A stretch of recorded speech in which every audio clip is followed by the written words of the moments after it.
Hello everyone, this is Pooja Sharma from Pooja Sharma classes. उम्मीद करती हूँ आप सब अच्छे होंगे। तो आज हम डिस्कस करेंगे पर्यावरण अध्ययन को, ईवीएस को आपके साथ डिस्कस करेंगे।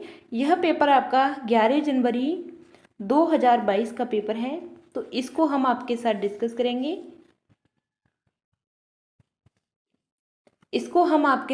करेंगे। तो चलिए स्टार्ट करते हैं। आपको वीडियो पसंद आती है तो वीडियो को लाइक कर देना और अपने दोस्तों के साथ शेयर कर देना। चैनल को सब्सक्राइब नहीं किया है तो चैनल को सब्सक्राइब कर लेना और बेल आइकन को प्रेस कर लेना, जिससे आने वाली वीडियो का भी नोटिफिकेशन आपको मिल जाएगा।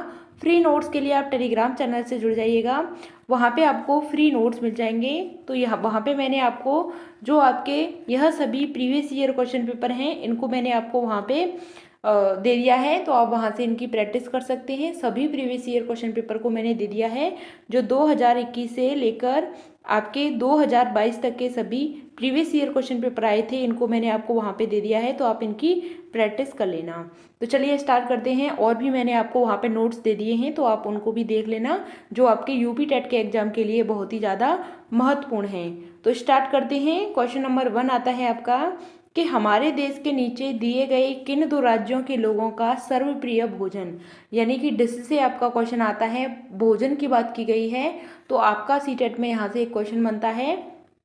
तो दो राज्य हैं, उन वहाँ के जो राज्य हैं, वहाँ के जो लोग रहते हैं, उनका सर्वप्रिय भोजन यानी कि सबसे पसंदीदा भोजन आपका वहाँ पे हो जाता है इडली, बड़ा, डोसा, सांभर और नारियल की चटनी। तो उन दो राज्यों के नाम बताने हैं, कहाँ पे यह बहुत ही ज़्यादा फेमस है, प्रसिद्ध है। तो इडली, बड़ा, डोसा, सांभर, नारियल की चटनी, तो तेलंगाना गुजरात में, ओडिशा और आंध्र प्रदेश में, या फिर ऑप्शन थर्ड आता है आपका कि तमिलनाडु और आंध्र प्रदेश में, 4 आता है गोवा और केरल में। तो आपको इसका सही आंसर बताना है कि यह जो फेमस डिश है कहाँ की हो जाती है। तो इसका सही आंसर है ऑप्शन नंबर थर्ड, तमिलनाडु और आंध्र प्रदेश के लोग हैं, वहाँ पे क्या खाना पसंद करते हैं? इडली खाना पसंद करते हैं। क्या? इडली, डोसा, डोसा, बड़ा, सांभर और क्या? नारियल की चटनी।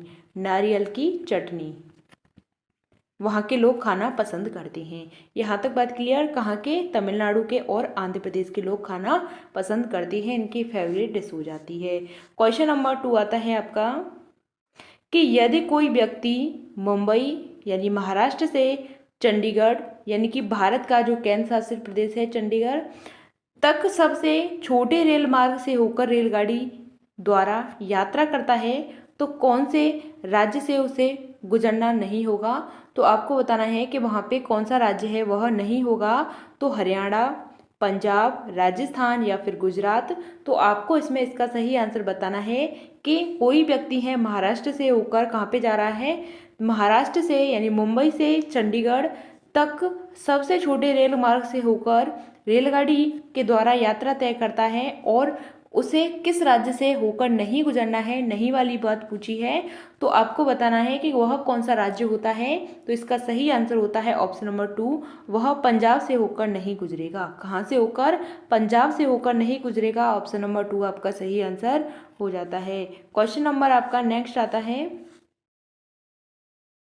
कि नीचे दिए गए किसी बालिका के उस कथन पर विचार कीजिए जो उसने किसी कैंप में आए विद्यार्थी का समूह में दिया था। मैं उस शहर से आई हूँ जो एक पहाड़ी क्षेत्र है। क्या है? पहाड़ी क्षेत्र है। यहाँ यानी हमारे यहाँ वर्षा बहुत ज़्यादा होती है और बर्फ़ भी बहुत पड़ती है। जब ठंड बहुत अधिक हो जाती है तो धूप में बैठना वहाँ पे अच्छा लगता है। हमारे घर होते हैं वह पत्थर तथा लकड़ी के बने होते हैं। तो वह कहाँ से आई है आपको बताना है, वह बालिका कहाँ से आई है। तो जम्मू कश्मीर से आई है, लद्दाख से आई है, ऑप्शन थर्ड आपका दे रखा है कि वह उत्तर प्रदेश से आई है या फिर हिमाचल प्रदेश से आई है।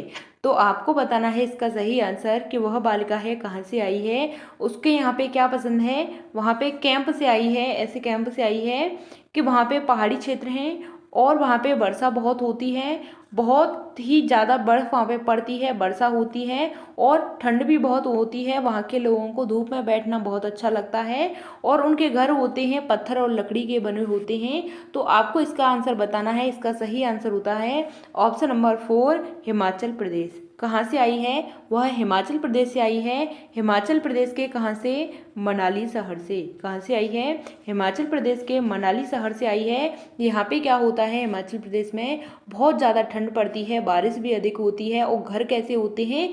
पत्थर और लकड़ी के घर बने होते हैं। यहाँ तक बात क्लियर? क्वेश्चन नंबर नेक्स्ट आता है आपका कि कानपुर रेलवे स्टेशन से नई दिल्ली रेलवे स्टेशन की दूरी 432 किलोमीटर है। कोई ट्रेन नई दिल्ली से रेलवे स्टेशन से 18/12/2021 को 23:45 पर प्रस्थान करेगी और 19/12/2021 को 7:45 बजे कानपुर रेलवे स्टेशन पर पहुंच जाती है। तो ट्रेन की चाल बतानी है आपको, औसत चाल बतानी है। तो आपको इसका सही आंसर बताना है। किस तरीके से आप इसको सॉल्व करेंगे? तो यहाँ से आपका एक क्वेश्चन बनता है औसत चाल से, तो आपको समझना है इस क्वेश्चन को। तो आपको जो दूरी दे रखी है, कितनी दे रखी है कानपुर रेलवे स्टेशन की और नई दिल्ली रेलवे स्टेशन की दूरी दे रखी है 432 किलोमीटर। ठीक, तो आपको यहाँ पे समझना है कि उसको जो समय लगा, कितना समय लगा पहुँचने में। तो 23:45 पर उसने प्रस्थान किया, 7:45 पे वहाँ पे पहुँच गई। तो कितने घंटे हो गई? आपको घंटे निकालना है, समय निकालना है। तो 23:45 से वह 7:45 पर पहुंच जाती है। तो यहाँ पे 12 बजने में कितनी देर लगती है? 15 मिनट लगती हैं। कितनी देर लगती है? 15 मिनट लगती हैं। अब हम बात करते हैं 15 मिनट आपके यहाँ पे हो जाती हैं, तो यहाँ पे आपके बज गए 12। फिर हम बात करते हैं कि 12 से 7 बजने में आपके कितने घंटे हो जाते हैं। तो 12 से 7 बजने में आपके कितने घंटे हो जाते हैं? 7 घंटे हो जाते हैं। कितने हो जाते हैं? 7 घंटे हो जाते हैं। और यहाँ पे 45 है आपका, 7:45 यहाँ पे देख लीजिएगा, मिसप्रिंट हो गया था। ठीक, तो 45 मिनट आपके यहाँ पे बच जाती हैं। तो 7:45 यह हो जाती हैं। 15 मिनट आपकी यहाँ पे बचती हैं 12 बजने में। 12 बजने से पहले की बात थी। तो आप इनको जोड़ देते हैं तो 7 घंटे तो आपके यहाँ पे हो गए। यह आपकी मिनट हैं। तो आपको इनको जोड़ना है। कैसे जोड़ेंगे आप? कि जो आपके 7 घंटे हैं प्लस 7 क्या हैं? आपके घंटे हैं। और आपको 15 मिनट दे रखी हैं प्लस आपको 45 मिनट दे रखी हैं। तो आपको इन सभी को जोड़ देना है कि 7 घंटे और 15 मिनट और 45 मिनट आपके क्या हो जाते हैं? यह आपकी 60 मिनट हो जाती हैं।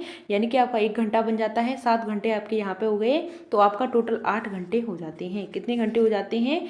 8 घंटे समय लग जाता है पहुँचने में। दूरी आपको दे रखी है 432। 432 से हम 8 को भाग देते हैं तो 8 चौके 32 होता है, 8 पंच 40 होता है। तो 5 आपके यहाँ पे आ गया। 40 के बाद में आपका कितना बचता है? तो 3 बचते हैं। तो 8 चौके क्या होता है? 32 होता है। तो 54 आपका क्या आ जाता है? किलोमीटर प्रति घंटा निकल के आ जाता है। 54 आपका किलोमीटर प्रति घंटा निकल के आ जाता है। आपसे पूछा है कि औसत चाल बतानी है। तो चाल बराबर आपका क्या होता है? दूरी बटे समय होता है। क्या होता है? दूरी बटे समय होता है। हमने निकाल दिया कि आपकी जो दूरी है कितनी दे रखी थी? 432 दे रखी, समय आपका 8 घंटे लगे। तो यह आपका निकल के आ गया 54 किलोमीटर प्रति घंटा। अब आपसे औसत चाल पूछी है, आपको मीटर प्रति सेकंड में आपको बतानी है। तो आप 54 को किस तरीके से करेंगे? तो 54 को 5/18 से क्या कर देंगे? आप गुणा कर देंगे। तो जब आप 5/18 से इसको गुणा करते हैं तो 18 तिया क्या होता है? 54 होता है। और 5 तिया क्या हो जाता है? 15 मीटर प्रति सेकंड आपका आंसर आ जाता है। क्या आ जाता है? 15 मीटर प्रति सेकंड आपका आंसर हो जाता है। यही आपका सही आंसर है। ऑप्शन नंबर 2 आपका राइट आंसर हो जाता है।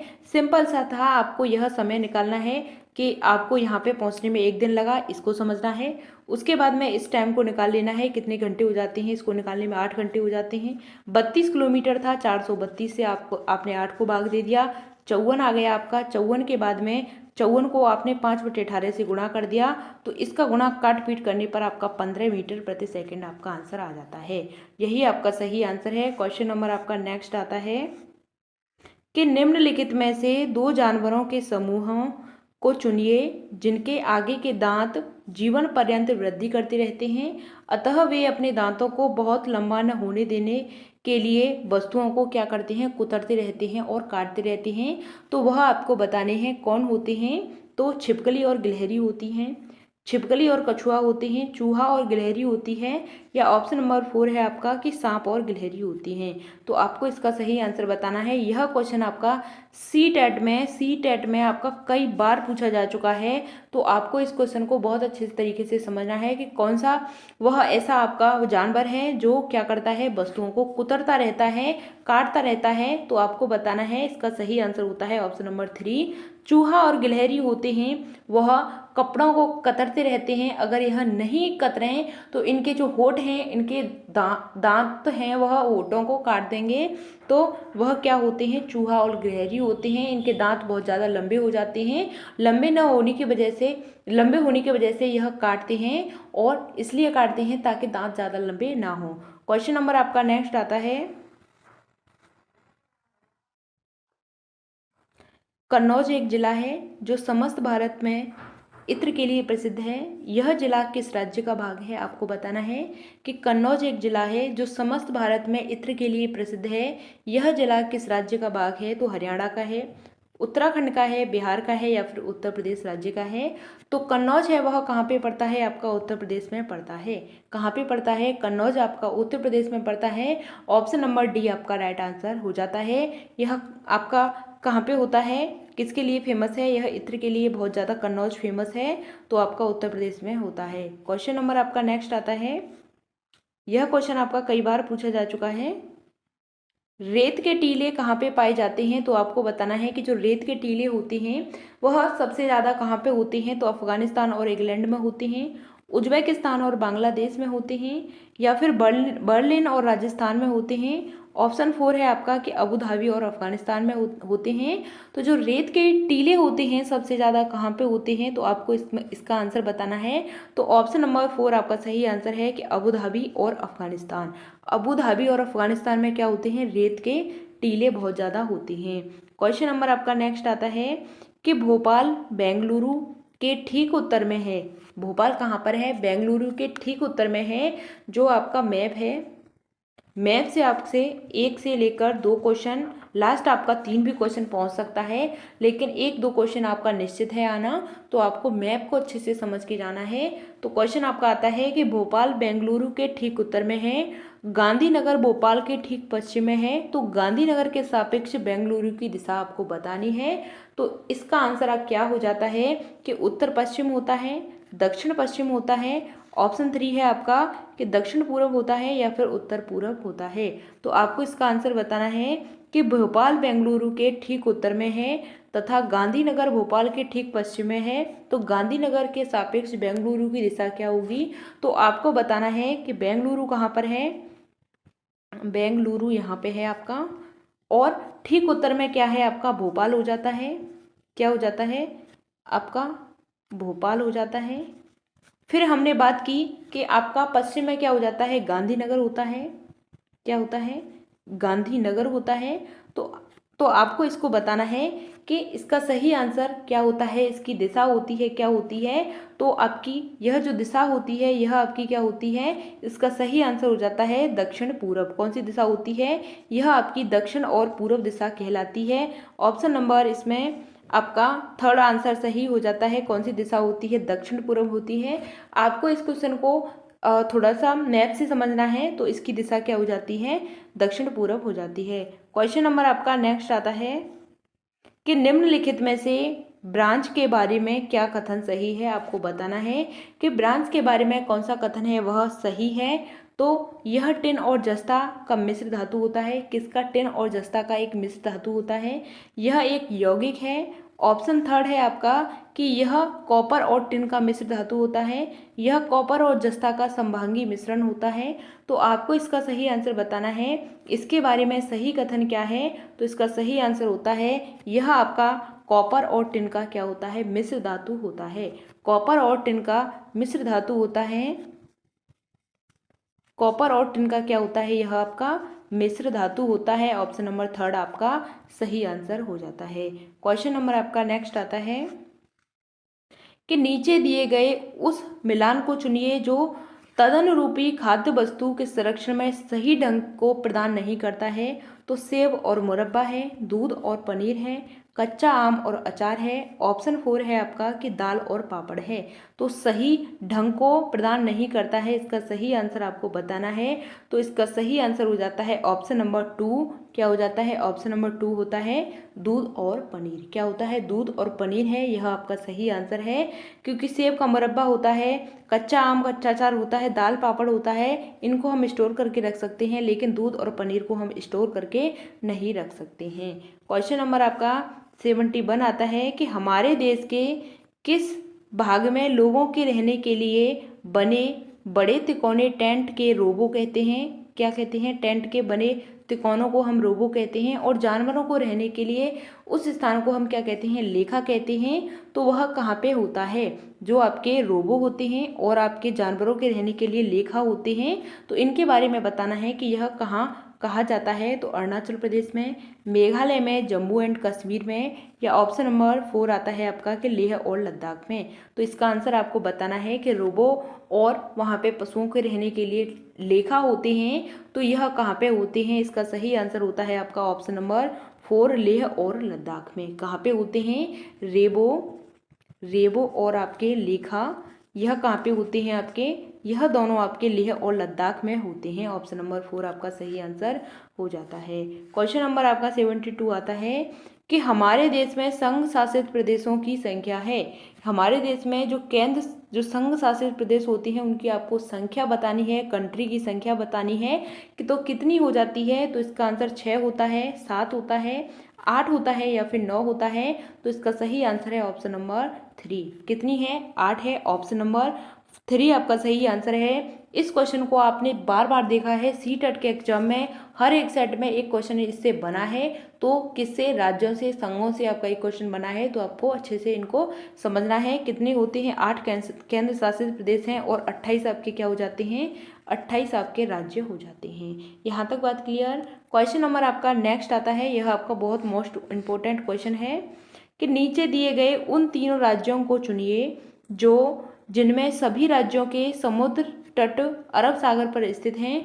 तो केरल, कर्नाटक और महाराष्ट्र हैं, या फिर गुजरात, महाराष्ट्र और तमिलनाडु हैं, आंध्र प्रदेश, गुजरात और तेलंगाना है, या ऑप्शन 4 आता है केरल, कर्नाटक और उड़ीसा है। तो आपको इसमें इसका सही आंसर बताना है कि नीचे दिए गए उन 3 राज्यों के समूहों को चुनिए जिनके सभी राज्यों के समुद्र तट अरब सागर पर स्थित हैं। तो इसका सही आंसर क्या होता है? ऑप्शन नंबर 1 आपका राइट आंसर हो जाता है। क्या?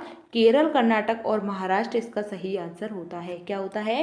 केरल, कर्नाटक और महाराष्ट्र आपका सही आंसर हो जाता है ऑप्शन नंबर 1। क्वेश्चन नंबर आपका नेक्स्ट आता है कि छऊ नृत्य है, जो नृत्य है, छऊ नृत्य से आपका एक क्वेश्चन बनता है। नृत्य से आपका एक क्वेश्चन बनता है। तो छऊ नृत्य है, यह किस राज्य के सामान्य लोगों का लोक नृत्य है? तो आपको बताना है कि जो छऊ नृत्य है इसे कहाँ के लोग करते हैं? तो उत्तर प्रदेश के करते हैं, असम के करते हैं, या फिर छत्तीसगढ़ के करते हैं। ऑप्शन 4 है आपका कि मिजोरम के करते हैं। तो आपको इसका सही आंसर बताना है कि छऊ नृत्य को कहाँ के लोग करते हैं। मोस्ट इंपोर्टेंट क्वेश्चन है, तो इसका सही आंसर आपको बताना है। यहाँ पे आपको यह 4 ऑप्शन दे दिए हैं, इन चारों में से आपका कोई भी ऑप्शन सही नहीं है। कोई भी ऑप्शन सही नहीं है। जो छऊ नृत्य होता है, यह कहाँ का होता है? तो यह आपका उड़ीसा का होता है। कहाँ का होता है? यह आपका उड़ीसा का होता है। उड़ीसा का होता है। और कहाँ का होता है? झारखंड का होता है। झारखंड का होता है छऊ नृत्य।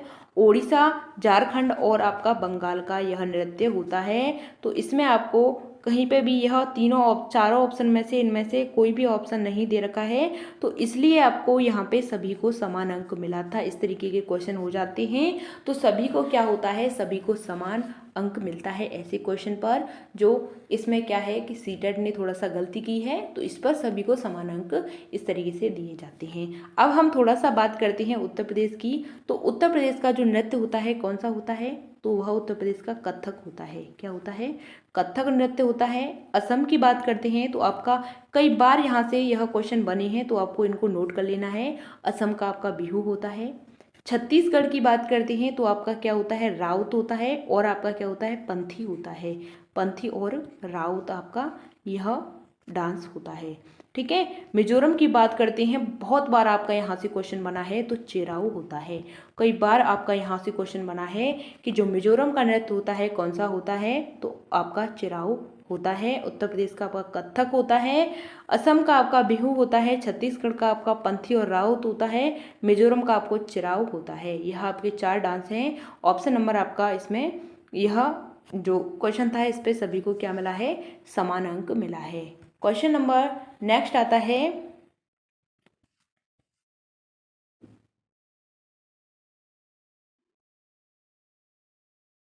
कि केंचुए के बारे में दिए गए कथनों पर विचार कीजिए। किसके बारे में, केंचुआ के बारे में बताना है कि केंचुआ है यह आपका खेत में छेद बनाते हैं और वायु जल की मृदा तक पहुंचने के लिए आसान रास्ता प्रदान करते हैं।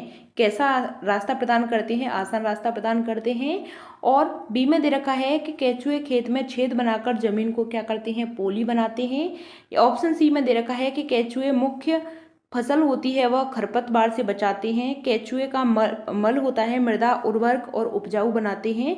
तो इसमें आपको इसका सही कथन बताना है, क्या इसका सही कथन हो जाता है।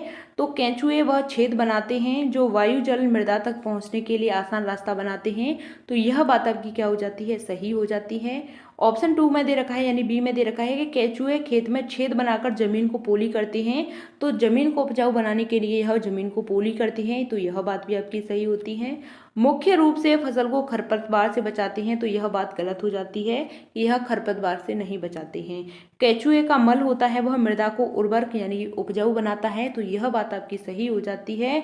ऑप्शन नंबर ए, बी और डी आपका सही आंसर है। ए, बी और आपका डी ऑप्शन नंबर इसमें आपको देखना है कि ए, बी, डी आपको कहाँ पे दे रखा है, ऑप्शन नंबर 4 में दे रखा है। यही आपका क्या हो जाता है, आंसर हो जाता है। क्वेश्चन नंबर आपका नेक्स्ट आता है कि मिश्रित लर्निंग मोड में ईबीएस पढ़ाने का फ़ायदे आपको बताने हैं। किसमें, मिश्रित लर्निंग मोड में आपको ईबीएस पढ़ाने के फ़ायदे बताने हैं कि विद्यार्थी कहीं से भी कक्षा में शामिल हो सकते हैं, विद्यार्थी को शिक्षक एवं साथियों से बातचीत करने का मौका मिलता है, या फिर विद्यार्थी को कक्षा के दौरान चौकन्ना रहने के लिए आवश्यकता नहीं है, विद्यार्थी अपने ऑनलाइन से सीखी हुई बातें घर समुदाय पूरक गतिविधियों को पूरा कर सकते हैं। तो आपको इसमें इसका सही आंसर बताना है, कौन सा इसका सही आंसर होता है। तो आपको यहाँ पे इस तरीके से ऑप्शन दे रखे हैं, तो आपको इसमें बताना है कौन सा आपका राइट आंसर हो जाता है। तो लर्निंग मोड में ईबीएस पढ़ाने का एक फ़ायदा बताना है, कौन सा आपका फ़ायदा होता है। तो इसका सही आंसर आपका कि विद्यार्थी कहीं से भी कक्षा में शामिल हो सकते हैं। मिश्रित की बात की गई है, मिक्स की बात की गई है, किसकी बात की गई है, मिक्स की बात की गई है। तो यह बात आपकी सही हो जाती है कि बच्चे कहीं से भी शामिल हो सकते हैं। फिर आता है आपका कि विद्यार्थी शिक्षक साथियों से बातचीत करने को मौका मिलता है। किससे, साथियों से बातचीत करने का मौका मिलता है। तो यह बात भी आपकी सही हो जाती है।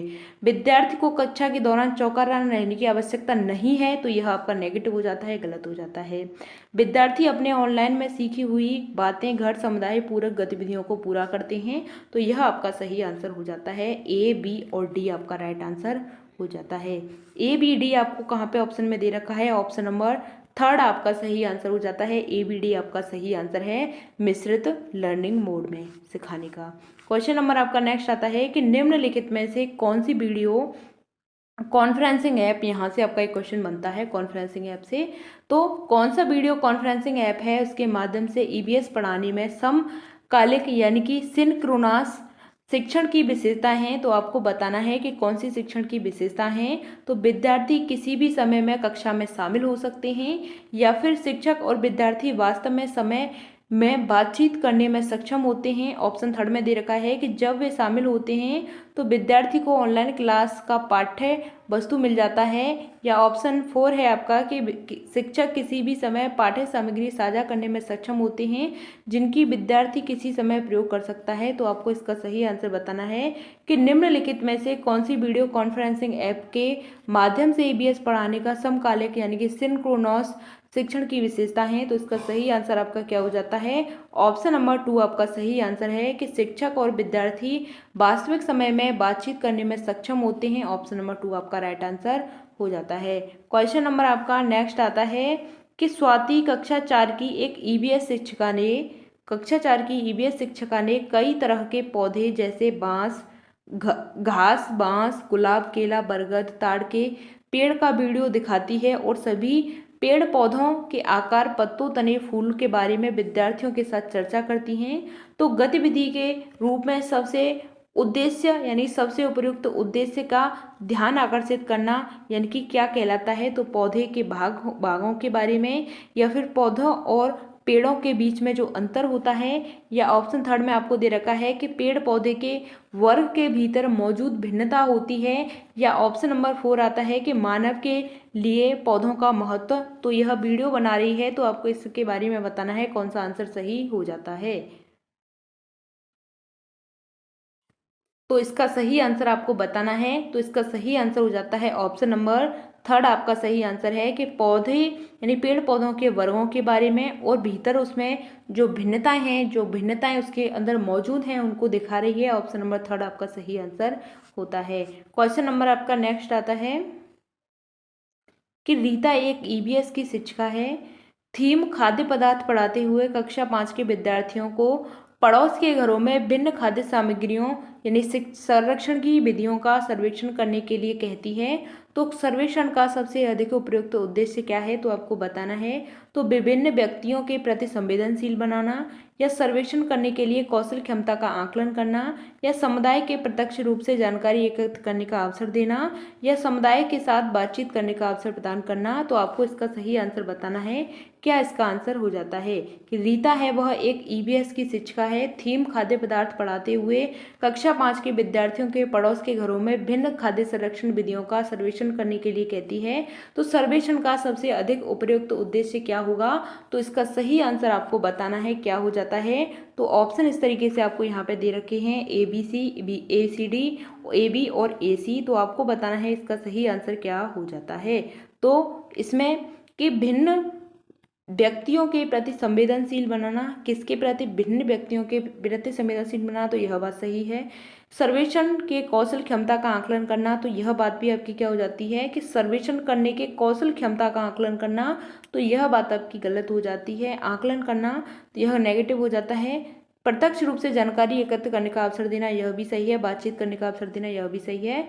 ACD आपका सही आंसर हो जाता है। तो ऑप्शन आपको कहाँ पे दे रखा है, ACD आपको यहाँ पे दे रखा है। ऑप्शन नंबर 2 आपका सही आंसर हो जाता है। क्वेश्चन नंबर आपका नेक्स्ट आता है कि वर्तमान पाठ्यचर्या के अनुसार प्राथमिक स्तर पर EVS के उद्देश्य आपको बताने हैं कि कौन से होते हैं। तो प्राकृतिक, सामाजिक और सांस्कृतिक वातावरण के बीच यानी कि संबंधों का पता लगाने और समझ विकसित करने के लिए विद्यार्थी को प्रशिक्षित करना, या विद्यार्थियों को पर्यावरण संबंधी मुद्दों के बारे में जागरूकता विकास करना, या फिर पृथ्वी को मानव एवं अन्य जीवित रूपों के आवास के रूप में समझ विकसित करना, या EVS के विभिन्न शिक्षण शास्त्र को समझना। तो आपको बताना है ऑप्शन A दे रखा है, AB, ACD और BCD। तो आपको इसमें इसका सही आंसर बताना है कि वर्तमान पाठ्यचर्या के अनुसार प्राथमिक स्तर पर EVS का जो उद्देश्य होता है, उद्देश्य इसके कौन कौन से होते हैं। तो इसका सही आंसर आपको बताना है। इसका सही आंसर आपको बताना है क्या हो जाते हैं। तो प्राकृतिक, सामाजिक और संस्कृति वातावरण के बीच संबंधों का पता लगाकर इस समझ को विकसित करने के लिए विद्यार्थी को प्रोत्साहित करना, यह बात आपकी सही हो जाती है। क्या करना, समझ को विकसित करने की बात की गई है, यह आपका सही होता है। विद्यार्थी को पर्यावरण संबंधी मुद्दों के बारे में क्या करना, जागरूकता विकसित करना, यह बात भी सही होती है। पृथ्वी को मानव एवं अन्य जीवांत रूपों में आवास एक समझ विकसित करना, यह गलत है। EVS के भिन्न शिक्षण शास्त्र को समझाना, यह भी गलत है। ऑप्शन नंबर A और B आपका सही आंसर हो जाता है। तो ऑप्शन नंबर इसमें 2 आपका राइट आंसर होता है। A, B आपका सही आंसर है। क्वेश्चन नंबर आपका नेक्स्ट आता है, क्वेश्चन नंबर 81 है आपका कि EVS की एक शिक्षिका को गतिविधि आयोजित करने के लिए, समूह बनाने के लिए निम्न मानदंडों को ध्यान में रखना चाहिए। तो आपको बताना है कि उनके संज्ञानात्मक स्तर के अनुसार समूहीकरण करना, या लिंग के आधार पर बालक एवं बालिकाओं का समूहीकरण करना, या पूरी कक्षा में जितने समूह बना सकें बना लें, या ऑप्शन 4 है आपका कि समूहों के बीच सहभागिता प्रतिभागिता के आधार पर समूह बनाएं। तो आपको इसमें बताना है इसका सही आंसर क्या हो जाता है।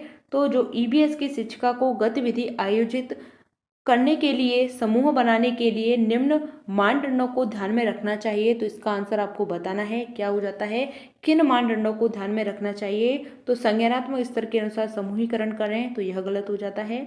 अलग अलग समूह बनाएं, यह भी गलत है। समूह बना लें, यानी कि कक्षा में जितने समूह हैं समूह बना लें, यह भी गलत होता है। ऑप्शन 4 में दे रखा है कि समूहों के बीच क्या सहभागिता और प्रतिभागिता की बात की गई है, तो यह आपका सही आंसर हो जाता है। ऑप्शन नंबर 4 आपका सही आंसर हो जाता है, क्योंकि यहाँ पे आपको सहभागिता की और प्रतिभागिता की बात कही गई है। क्वेश्चन नंबर आपका नेक्स्ट आता है।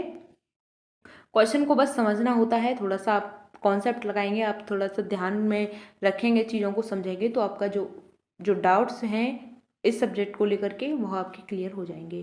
प्राथमिक स्तर पर ईवीएस के पाठ्यचर्या की प्रकृति आपको बतानी है कि जो ईवीएस की पाठ्यचर्या है इसकी प्रकृति क्या है। तो समावेशी, प्रासंगिक और थीम आधारित है, एकीकरण और अनुभवात्मक है। ऑप्शन 3 है आपका कि प्रासंगिक, अनुशासनात्मक और पर्यावरणीय दृष्टिकोण का अनुसरण करता है, एकल विषय, वैश्विक से लेकर स्थानीय, समावेशी। तो आपको इसका सही आंसर बताना है कि प्राथमिक स्तर पर ईवीएस के पाठ्यचर्या की जो प्रकृति होती है वह कैसी होती है। तो इसका आपको आंसर बताना है कि ईवीएस की जो पाठ्यचर्या की जो प्रकृति होती है वह कैसी होती है। तो इसका आंसर होता है ऑप्शन नंबर 1 के समावेशी, प्रासंगिक, थीम आधारित।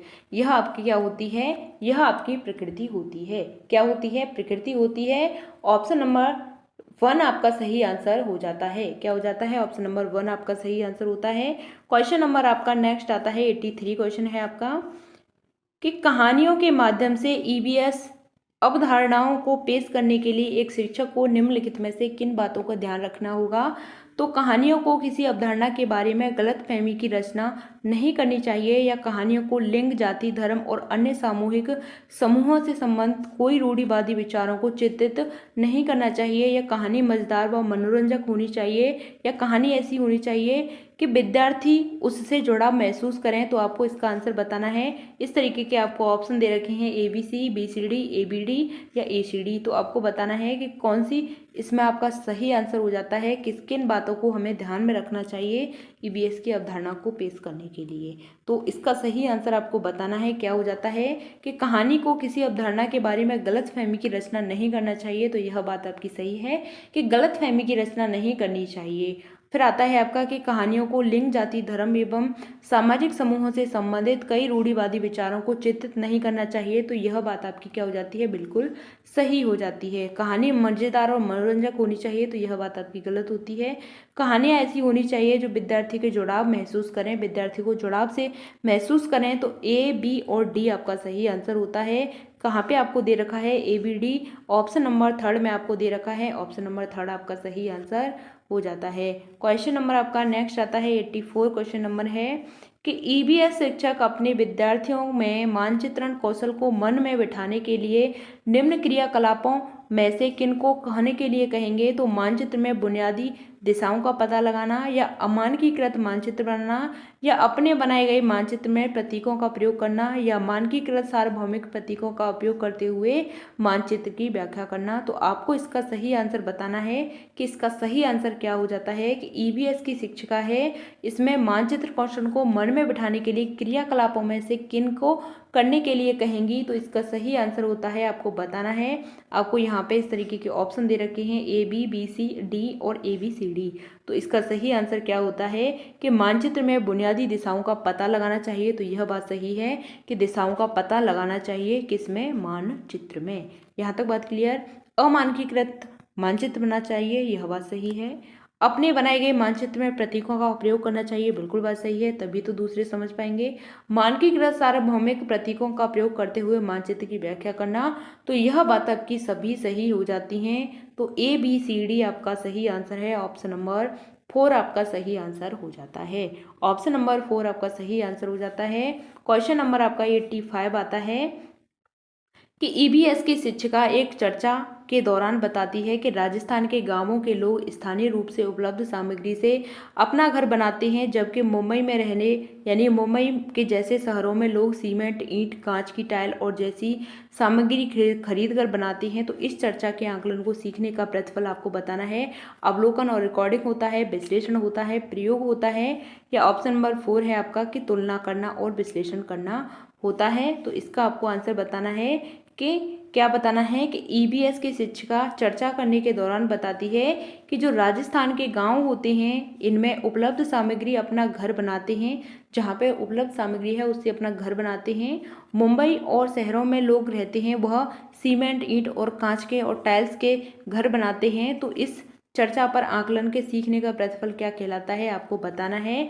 तो अवलोकन और रिकॉर्डिंग कहलाता है, विश्लेषण कहलाता है, प्रयोग कहलाता है, या तुलना और विश्लेषण कहलाता है। तो ऑप्शन नंबर 4 आपका सही आंसर है। क्या कहलाता है? तुलना कर रहे हैं, कंपेयर कर रहे हैं कि जहाँ पे जो चीज़ें मौजूद हैं उस तरीके से वहाँ पे घर बनाए जाते हैं और उसका क्या कर रहे हैं, हम एनालिसिस कर रहे हैं, क्या कर रहे हैं, उसका विश्लेषण कर रहे हैं। ऑप्शन नंबर 4 आपका सही आंसर हो जाता है। क्वेश्चन नंबर आपका नेक्स्ट आता है कि ईबीएस एक शिक्षिका चाहती है, ईबीएस की एक शिक्षिका चाहती है कि उसके विद्यार्थी पानी की बर्बादी करने के लिए लोगों की दैनिक यानी कि विभिन्न दैनिक गतिविधियों और व्यवहारों का पता लगाएं। निम्न में से कौन सी रणनीति इन उद्देश्यों की पूर्ति के लिए सबसे महत्वपूर्ण है आपको बतानी है। तो जल से संबंधित वृत्त चित्र और फिल्में हैं, एक नाले यानी कि पानी की निवासी का भ्रमण करना है, या पड़ोस में परिवारों के साथ बातचीत करना है, या ऑप्शन नंबर 4 है आपका कि प्रतिदिन एक परिवार द्वारा उपयोग किए गए पानी की मात्रा का अनुमान करना है। तो आपको इसमें इसका सही आंसर बताना है कि एक ईबीएस की शिक्षिका चाहती है कि उसके विद्यार्थी पानी की बर्बादी करने के लिए लोगों की विभिन्न दैनिक गतिविधियों और व्यवहारों का पता लगाएं और रणनीति इन उद्देश्यों की पूर्ति करने के लिए सबसे ज़्यादा महत्वपूर्ण है। तो आपको बताना है इसका सही आंसर क्या होता है। जल से संबंधित वृत्त फिल्म यह नहीं, नाली की निकासी भ्रमण करना यह भी गलत है, यह भी गलत है। ऑप्शन नंबर 4 आपका सही आंसर हो जाता है कि प्रतिदिन एक परिवार द्वारा उपयोग किए जाने पानी की मात्रा का अनुमान लगाना, यह आपका क्या होता है, पॉजिटिव आंसर होता है। ऑप्शन नंबर 4 आपका सही आंसर हो जाता है। क्वेश्चन नंबर आपका 87 आता है कि निम्नलिखित में से कौन सा प्राथमिक स्तर पर पर्यावरण शिक्षा का अभिन्न घटक है। पर्यावरण की शिक्षा का अभिन्न घटक बताना है कि इसमें प्राथमिक स्तर पर 1 से 5 तक की बात की गई है। तो पाठ्य पुस्तकें होती हैं, या बच्चों का वातावरण होता है, या फिर भाषाई दक्षता होती है, या ऑप्शन 4 आता है आपका रोल प्ले भूमिका निर्वाह होता है। तो आपको इसका सही आंसर बताना है क्या हो जाता है कि प्राथमिक स्तर पर पर्यावरण की शिक्षा का एक अभिन्न अंग है। तो इसका सही आंसर होता है ऑप्शन नंबर 2 कि जो बच्चों का वातावरण होता है यह आपका क्या होता है, यह आपका अभिन्न अंग हो जाता है। क्या हो जाता है, अभिन्न अंग हो जाता है। ऑप्शन नंबर 2 आपका राइट आंसर है। क्वेश्चन नंबर आपका नेक्स्ट आता है 88 क्वेश्चन नंबर है कि एक ईबीएस शिक्षक के रूप में आप प्राथमिक कक्षाओं के लिए पाठ्य पुस्तक के चयन के लिए किन मानदंडों को सबसे महत्वपूर्ण मानेंगे। तो पाठ्य पुस्तक में लिंग, जाति और धर्म से संबंधित कोई रूढ़िवादिता नहीं होगी, या फिर पाठ्य पुस्तक में मानक भाषा होनी चाहिए, या पाठ्य पुस्तक की कीमत कम और पतली होनी चाहिए, पाठ्य पुस्तक सचित्र और आकर्षक होनी चाहिए। तो आपको इसका आंसर बताना है। आपको इस तरीके से ऑप्शन दे रखे हैं। तो आपको बताना है कि ईबीएस में शिक्षक के रूप में प्राथमिक कक्षाओं के लिए पाठ्य पुस्तक के चयन के लिए मानदंडों को सबसे महत्वपूर्ण मानेंगे। तो इसका सही आंसर आपको बताना है। तो पाठ्य पुस्तक में लिंग, जाति, धर्म से संबंधित कोई रूढ़िवादिता नहीं होनी चाहिए। तो यह बात बिल्कुल सही हो जाती है कि कोई भी रूढ़िवादिता नहीं होनी चाहिए। ऑप्शन आता है आपका नेक्स्ट कि पाठ्य पुस्तक में भाषा मानक होती है, यह गलत है। कीमत पतली होनी चाहिए, यह भी गलत होता है। पाठ्य पुस्तक सचित्र और आकर्षक होनी चाहिए। तो ऑप्शन नंबर ए और डी आपका सही आंसर होता है। ऑप्शन में आपको दे रखा है ऑप्शन नंबर 1 आपका राइट आंसर हो जाता है। ए और डी आपका क्या है, सही आंसर हो जाता है। क्वेश्चन नंबर आपका 89 आता है कि कक्षा 5 के विद्यार्थी को लिंग यानी कि जेंडर रूढ़िवादिता सिखाने के लिए निम्न में से कौन सा संसाधन सबसे उपयुक्त होगा। तो यहाँ से आपका एक क्वेश्चन आता है जेंडर से, लिंग से। तो आपको बताना है कि कक्षा 5 के विद्यार्थियों को लिंग, जेंडर रूढ़िवादिता सिखाने के लिए निम्न में से कौन सा साधन है सबसे ज़्यादा महत्वपूर्ण होगा। तो सदस्यों के बीच कार्य आवंटन करने का पता लगाने के लिए घरों का सर्वेक्षण करना, या अखबार से लिंग सशक्तिकरण पर कहानियाँ, या सफल महिलाओं की कहानी, या ऑप्शन 4 आता है आपका कि महिला स्वास्थ्य पेशेवरों की संख्या का पता लगाने के लिए अस्पतालों का भ्रमण। तो इसका सही आंसर आपको बताना है। तो इसका सही आंसर हो जाता है ऑप्शन नंबर 1 कि सदस्यों के बीच कार्य का आवंटन करने का पता लगाने के लिए घरों का क्या करना, सर्वेक्षण करना। ऑप्शन नंबर 1 आपका सही आंसर हो जाता है। क्वेश्चन नंबर आपका लास्ट आता है, क्वेश्चन नंबर आपका 90 है कि एक ईबीएस शिक्षक के रूप में आपको अपने विद्यार्थियों के रिपोर्ट कार्ड में प्रक्रिया कौशल में दक्षता के स्तर का विवरण देना है। तो निम्न में से कौन सी रिपोर्टिंग उपयुक्त होगी? तो आपको बताना है विवरणात्मक रिपोर्ट होगी, या अक्षरों में ग्रेड होगी, या क्रम निर्धारण मापनी होगी, या ऑप्शन 4 आता है आपका कि संख्याओं की ग्रेडिंग होगी। संख्याओं में क्या होगी? ग्रेडिंग होगी। तो इसका आपको आंसर बताना है कि ईबीएस शिक्षक के रूप में आपको एक विद्यार्थियों में रिपोर्ट कार्ड में प्रक्रिया कौशलों में दक्षता के स्तर का विवरण देना है। तो निम्न में से कौन सी रिपोर्टिंग सबसे ज़्यादा महत्वपूर्ण होगी? तो इसका सही आंसर होता है ऑप्शन नंबर 3 कि क्रम निर्धारण मापनी है। यह आपका ऑप्शन नंबर 3 सही आंसर हो जाता है। दक्षता के स्तर का विवरण देगी, क्या देगी? क्रम निर्धारण मापनी। ऑप्शन नंबर 3 आपका सही आंसर हो जाता है। यहाँ तक आपके 30 क्वेश्चंस कंप्लीट होते हैं। क्वेश्चन नंबर 61 से लेकर आपके 90 तक आपके यह ईबीएस का पार्ट होता है। यह पेपर आपका 11 जनवरी 2022 का पेपर था। तो इसको मैंने आपके साथ डिस्कस कर लिया है। तो फिर मिलते हैं आपको आगे की नेक्स्ट वीडियो में। अगर आपका कोई भी डाउट होता है तो कमेंट के माध्यम से पूछ लेना। अगर स्पीड ज़्यादा रहती है तो आप मुझसे बोल सकते हैं कमेंट के माध्यम से। अगर आपका कोई भी डाउट होता है तो कमेंट के माध्यम से पूछ लेना। तो मिलते हैं आपको आगे की नेक्स्ट वीडियो में। आपको वीडियो पसंद आती है तो वीडियो को लाइक कर देना और अपने दोस्तों के साथ शेयर कर देना। चैनल को सब्सक्राइब नहीं किया है तो चैनल को सब्सक्राइब कर लेना और बेल आइकन को प्रेस कर लेना, जिससे आने वाली वीडियो का भी नोटिफिकेशन आपको मिल जाएगा। फ्री नोट्स के लिए आप टेलीग्राम चैनल से जुड़ जाइएगा, वहाँ पे आपको फ्री नोट्स मिल जाएंगे। बिल्कुल फ्री नोट्स हैं, आपको वहाँ पे मिल जाएंगे। मैंने वहाँ पे आपको आज ही बहुत सारे नोट्स हैं वह फ्री अपलोड किए हैं, तो आप वहाँ से देख सकते हैं। जो आपकी तैयारी है बहुत ही बेहतर बनाएंगे। और प्रीवियस ईयर क्वेश्चन पेपर हैं यह भी मैंने आपको वहाँ पे दे दिए हैं। इनसे आप इनकी प्रैक्टिस कर सकते हैं, समझ सकते हैं किस तरीके के क्वेश्चन आए थे। तो आप इनकी प्रैक्टिस कर लेना। तो फिर मिलते हैं आपको आगे की नेक्स्ट वीडियो में। लिंक आपको डिस्क्रिप्शन बॉक्स में दे दूंगी, कमेंट बॉक्स में दे दूंगी टेलीग्राम की लिंक। और आप पूजा शर्मा क्लासेस के नाम से सर्च कर सकते हैं, इसी नाम से आप सर्च कर सकते हैं। और वहाँ पे आपको क्या करना है, इसी लोगों को देख लेना है, समझ लेना है। तो आप वहाँ पे ज्वाइन कर लेना, आप वहाँ पे ज्वाइन कर लेना। मिलते हैं फिर आपको आगे की नेक्स्ट वीडियो में। तब तक के लिए थैंक्स फॉर वॉचिंग। जय हिंद, वंदे मातरम।